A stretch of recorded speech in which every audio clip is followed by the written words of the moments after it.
Hello, everyone. So I'm recording this for my seminar kids at Aviano High School. And I'm putting this out there. This is sort of like a mental health 101 from what I've experienced so far through the coronavirus and things that I've been doing based on some research. And this has a lot to do with just being mentally healthy when you've been inside or cooped up for a really, really long period of time, working out of your house, studying from your house, doing things like that. So I'm first of all going to assume that you're abiding by the quarantine, that you are adhering to all those things like social distancing, uh, and you're being healthy in that regard. So when it comes back to you, uh, I think that one of the biggest things that you can do as a student taking a class online every weekday is to get up, um, eat, have a drink of coffee or tea or whatever it is that you do, brush your teeth, take a shower, do whatever it is that you do before you usually come to school. Get that done before your school day actually starts. If you do that, then you're going to set yourself into a pattern of I've woken up, I've taken care of myself, and now I'm ready to do that thing that I do, my schoolwork. All right.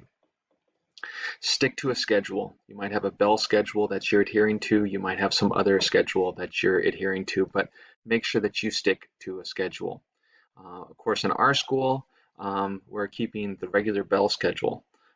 So uh, make sure that you're checking in with those classes, or at the very least, to make sure that you're using the time from those regular classes to do your work. All right. So, for example, if you're taking my U.S. history class in third period, which runs from 10:50 until 12:20, make sure that between 10:50 and 12:20, you're actually doing U.S. history work.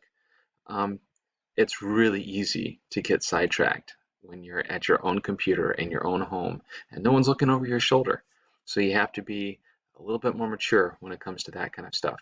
Make sure that you delegate that time to doing that thing, right? Whatever that is, all right? Um, so stick to your schedule. Uh, Now, having said that, you're going to be putting a lot of time in front of a screen like you are right now. You need to minimize that as much as possible.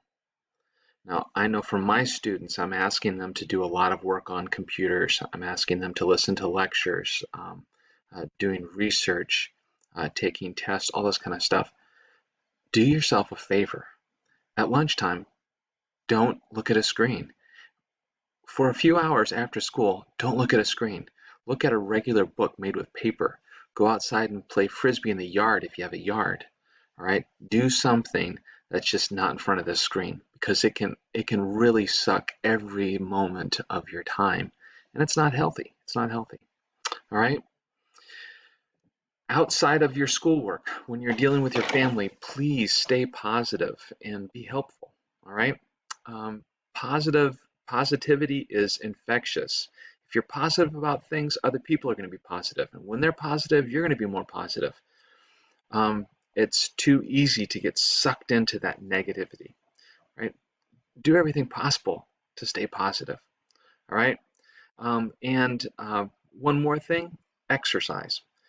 Exercise for your physical well-being, but also for your mental well-being. It does amazing good for you just to be active. I'm fortunate to have a yard big enough that I can play frisbee with my kids. Just putting in 15, 20 minutes of throwing that frisbee back and forth and just moving and talking and being outside just does a world of good. All right. Now, I know that there are things that I've forgotten, um, things that you probably could add. Uh, as long as they're positive and they're constructive, add them to the comments. All right. Bye.